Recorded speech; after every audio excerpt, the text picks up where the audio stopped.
हरीश राणा इच्छा मृत्यू प्रकरण काय आहे? इच्छा मृत्यू म्हणजे काय? इच्छा मृत्यू कधी मागितला जातो त्याबद्दल थोडीशी माहिती घेऊया.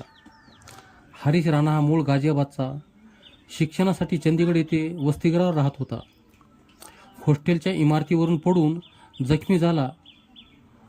तब्बल 13 वर्षे त्याच्यावर उपचार केले, मात्र तो बरा झाला नाही. जेव्हा तो वसतिगृहावर पडला तेव्हा तो 18 वर्षाचा होता आणि आज तो 31 वर्षाचा आहे. जेव्हा डॉक्टरांना त्याच्यावर उपचार होणार नसल्याचे स्पष्ट झाले तेव्हा त्याच्या आईवडील व नातेवाईकांना इच्छा मृत्यूबाबत सांगितले. इच्छा मृत्यूबाबत थोडी जाणून घेऊया. तर अतिधुरंदर, अतिवेदनादायक आजार किंवा जखम ज्याच्यावर उपचार होणारच नाही असा रुग्ण किंवा बेशुद्ध रुग्णाचे नातेवाईक सुप्रीम कोर्टात इच्छा मृत्यूचा अर्ज करू शकतात.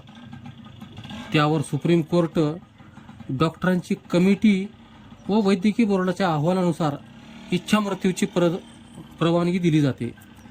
त्यानंतर अशा रुग्णास इंजेक्शन किंवा विष प्रयोग करून मारले जात नाही, तर त्याला सन्मानपूर्वक नैसर्गिक मृत्यूची व्यवस्था केली जाते. त्याचे व्हेंटिलेटर, जीवनरक्षक औषधोपचार पद्धती उपचार बंद केला जातो.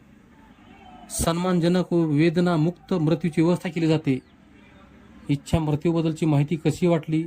आवडल्यास लाईक करा, कमेंट करा. चॅनलवर नवीन असाल तर सबस्क्राईब करण्यास विसरू नका.